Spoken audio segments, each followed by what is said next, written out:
मित्रों नमस्कार।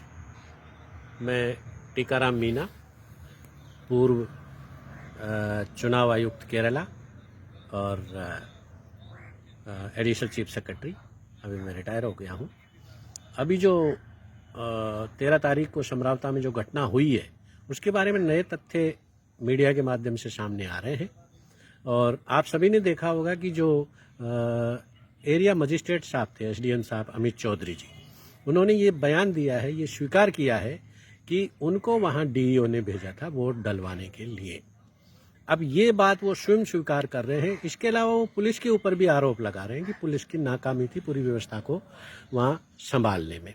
ये दो चीजें बिल्कुल स्पष्ट है कि पुलिस के बीच में और एरिया मजिस्ट्रेट के बीच में कोई कोऑर्डिनेशन नहीं था।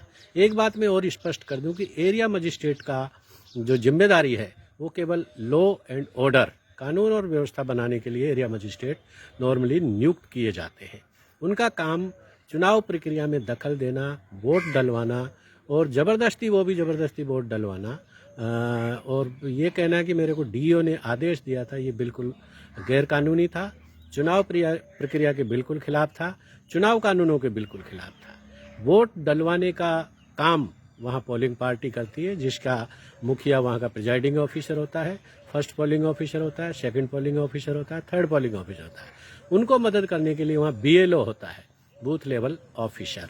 उनका शायद वहाँ भेजने का और वहाँ आने का जो काम था वो ये था कि वहाँ की जनता की जो मांग थी, उस गांव के लोगों की मांग थी, उनको उसको सुनना और वहाँ कलेक्टर साहब को बुलाना और उनकी बातों को कलेक्टर साहब तक पहुंचाना। लेकिन वो काम ना करके उन्होंने वो इल्लीगल काम किया जो उनके कार्य क्षेत्र में नहीं आता था। इसलिए स्थिति वहाँ बिगड़ी और ये पूरे प्रकरण के लिए ये उनका रवैया इल्लीगल और गैरकानूनी उनका ये काम ही पूरी घटना के लिए जिम्मेदार है।